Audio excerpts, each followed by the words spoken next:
Hey guys, I'm Sarika and welcome to Your Knowledge Buddy. So today I'm back with another new video where I'm going to talk about how you can migrate as a nurse to the UK. If you want to know about the eligibility criteria, what degrees or documents are needed, and which are the best recruitment agencies that you should be targeting, make sure to watch the video till the end because I have a special guest. I'm going to invite Nanle, who is a registered nurse in the UK, and she's going to explain the whole process to you guys. So without any further delay, let me introduce you to Nanle. Hi, Nanel. Welcome to Your Knowledge Buddy, and thank you for taking time for being on my show. Hi, it's such an honor to be here. I watch your videos all the time. I pick inspiration from you.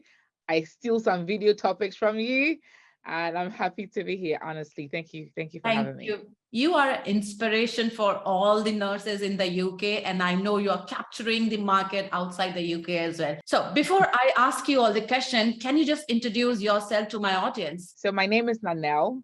My full name is Nanel Griselda NT. So I'm originally from Ghana, West Africa. I'm currently practicing in the UK as a nurse, an adult nurse. I relocated to the UK sometime back in 2018. And I'm a YouTuber as well. I make content to help people migrate as health professionals here. So I'm going to provide the link in my video description, guys. Please make sure you go and check out her channel. If you want to move abroad as a nurse, you will find plenty of information for you guys. Okay. So you are an expert in your area. So can you tell my audience, if they want to migrate to the UK, how can they migrate as a nurse? What are the eligibility criteria? What kind of exams they have to do? What kind of degrees are accepted? So to be eligible, first of all, you should have at least a 3-year nursing degree or nursing diploma. I get people asking me whether maybe they did an 18-month nursing course. No, you cannot be an adult nurse or a registered nurse in the UK if you have less than a 3-year training. There are other options for you, but for this video, we're talking about the registered nurse pathway. So to be a registered nurse, you need at least a 3-year degree or diploma. That's number one. And then you should have a qualification that allows you to register with the nursing council in your country. So you know every country has like a regulatory body that regulates their nurses. For the UK, it's called the NMC. Every country has its own. Your qualification that you have, it should be one that permits you to register with the nursing council in your home country, which allows you to practice as a nurse. So if the course you did does not allow you to even register with the nursing council in your country, you cannot use this as well. You're not eligible. And then the usual ones, you should be of good health, of good character, and not have any criminal convictions. So those are the main eligibility criteria, yeah. By any chance, do you also know about the English language proficiency? For example, my audience are from India, Pakistan, Bangladesh, where English is not the first language. Yeah. So for them, are you aware of what is the IELTS score it's needed for being a nurse in the UK? So once you are eligible, what you have to do next is to join the UK NMC register, the UK Nursing and Midwifery Council register. So there's a series of things that you'd have to do. You'd have to complete an eligibility and qualification stage. The NMC would want to see your passport, right? They would want to see that you're of good health. They would want to see your certificate of training, what you got from school after your nursing training, your degree or your diploma. They would like to see some of all these things. You first of all have to create an account with the NMC, nmc.org.uk. You create an account there, then you upload all these things, just like you're uploading an image on Facebook or wherever. You upload all these things, and then they will give you the permission to start taking the test that you need to come and practice. Okay, so once they give you the permission, then you can book for the first thing is a CBT exam. Is a computer-based test that you can take in any Pearson VUE test center in your country. Okay, so you can take that. But what I will advise people to do, like you said, most people, what makes the process challenging is the English language requirements. Okay, the NMC accepts several. If you're not from an English speaking country, you'd have to write either the IELTS, which is the International English Language Testing System, or the OET, that's the Occupational English Test. Okay, you can take either of them, but the OET is a bit more expensive than the IELTS. But usually I would advise people to tackle this first, because it can take people a while to get the required mark. So and then once you start the process of registering as a nurse in the UK, you only have 2 years to complete it. If after 2 years you're not done, you'd have to start the whole process again. Right. Okay. Yes, so people can pass, they can do everything, submit all the evidences, and maybe it's almost 2 years, but they have not been able to pass the English language test. And now their process, their registration is almost expiring. And now they would have to start the whole thing again. So to be on the safer side, tackle the most difficult aspects of this first. You don't need any approval from the NMC to take the IELTS. You don't need any approval to take the occupational English test. So once you have a passport, a valid passport, you can register and then sit for the IELTS or the OET. So the required score now is band 7 in all the modules and at least 6.5 in writing. And you remember you are taking the academic IELTS, okay? To be safer, write the academic UKVI, okay? So that even if you do not qualify to use it as a nurse, you can use it for your visa processing for other pathways to come to the UK if you intend to do that. Yes, so, but the NMC accepts academic IELTS, okay? So academic IELTS, band 7 in all the modules and at least 6.5 in writing. With the OET, it's B, I think it's B, and in all the modules, and then at least a C plus in the writing, right? But they allow people that did not meet the pass mark.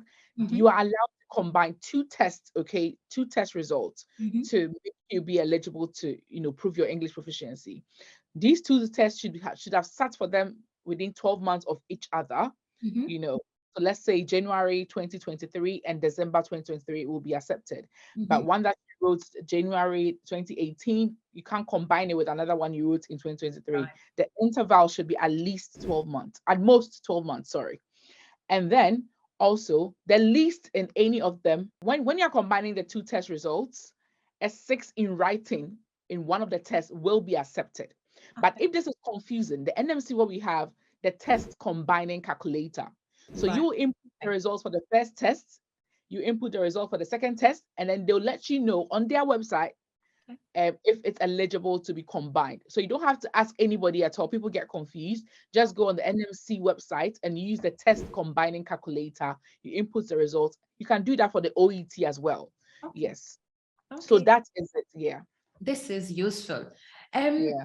I want to ask, once say they have got their test results done and they have their documents like their passport, how long does it take the whole registration process? So if I submitted all my documents, say today, how long will it take the whole process to complete? So if you have everything, it depends. First of all, let me say these days, it depends on the country you are coming from. Okay.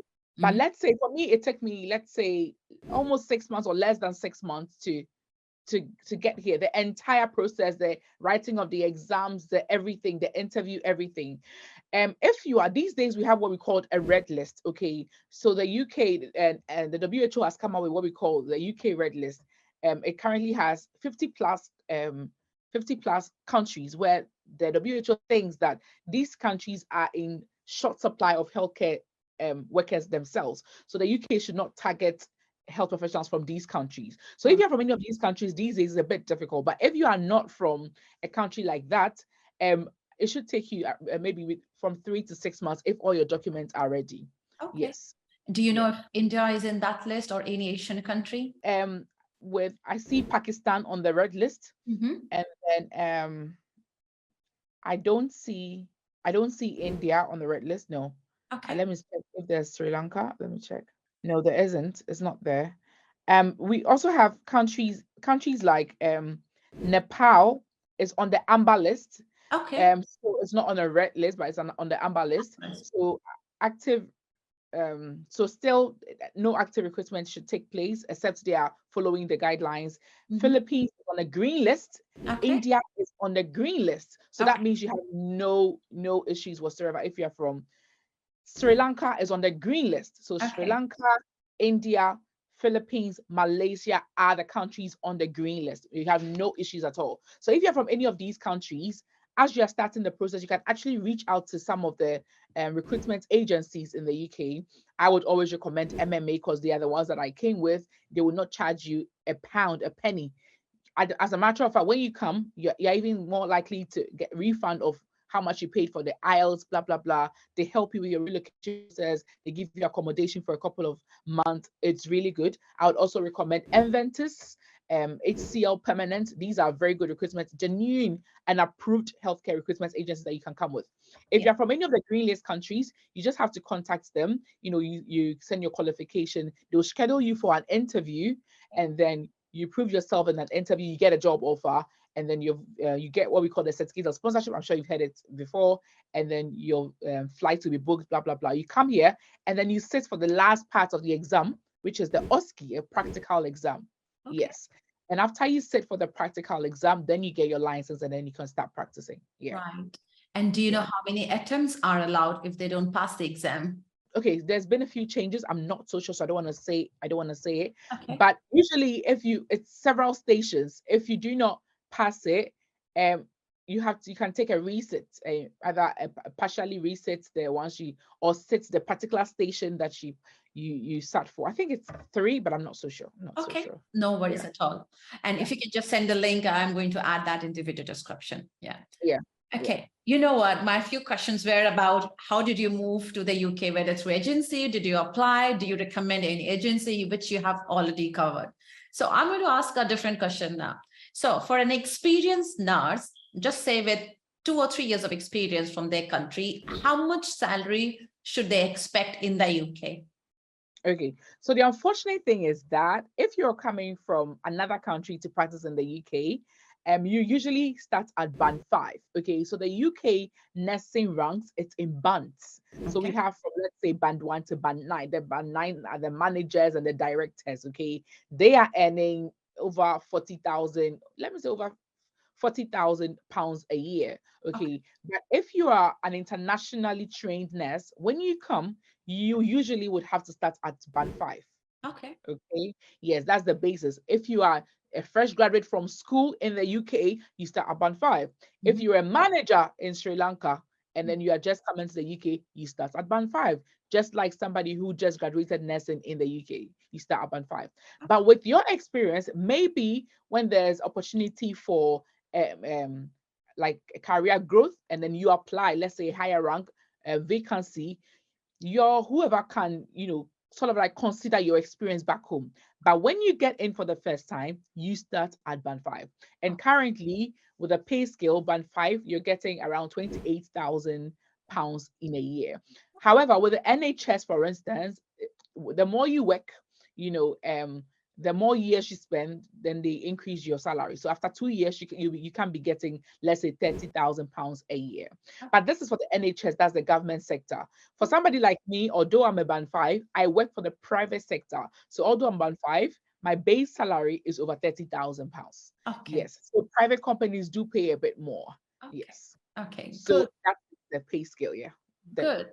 Thank you so much. It does give me an idea what kind of salary they can expect when they move here.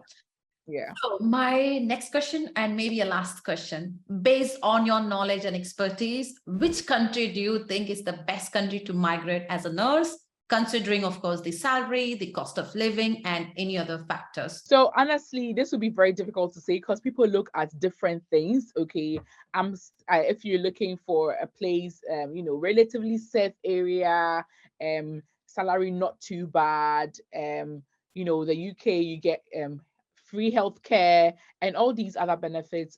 You can maybe you have kids and you're looking for a good environment to raise your kids. You can consider the UK. If you're looking for lots of money, I think you have to go to the US. Yes, if you're looking for lots of money, go to the US. There are lots of nurses in the UK currently moving to the US because, one, if you're moving to the US, with the UK, you get a skilled worker visa, which is usually 3 years or 5 years. And then you have to wait till after 5 years to apply for the indefinite leave to remain. However, with countries like US, if you're going as a nurse, the EB3 visa allows you to get your permanent residency immediately. You get there with your family. Yes, so those are the kind of benefits, and those are some of the things that people will look at when they are comparing both places. But then don't forget the cost of living in the US is much higher. And then also the gun violence and the security issues as well. So you weigh and then you decide what you want. But the other good options like Canada as well. And now Canada has also lowered its criteria and its requirements, to get a temporal license to work for nurses. People can look into that as well. So yeah. Yeah, these are the main 3 countries that people do consider. Yeah. Good. Thank you very much. It was really helpful, I think, for me as well, understanding the nursing background and which country is best. And I hope this video is going to help for all my audience who is looking to move abroad as a nurse. Thank you very much for being part of this show. Any kind of final tips do you want to give to my audience? Any kind of suggestion or tips that will help them? Yeah, I would say that do not give up. Do not give up at all. You have to embark on this journey, try as much as you can. And then when you get here, you'll be very happy you did. You know, the UK is a lovely place. So don't give up. People try the IELTS, let's say one time, and then they don't get the required mark, and then they get so disappointed and then they give up. I would say don't give up. I know people that have written it 7 times, 8 times. If only you can afford it, I think is a good opportunity, and then you should embark on it. Another last thing that I would say is that if, let's say, your partner is into IT and is also embarking on this journey, come as a dependent, so that when you come as a dependent, you do not have restrictions on your visa to the number of employers you can have, so that you can work more and pick more shifts and make more money. So those are the tips. Some people try to get their own COS and come because they want, but sometimes it's, in a way, it's better to come as a dependent. And I know that, Sarika, you know this. Yes. So thank you so much again for this. Yeah. Thank you very much. It was such a helpful session. Thank you, and all the best to you as well. See you later. Thank you. Bye.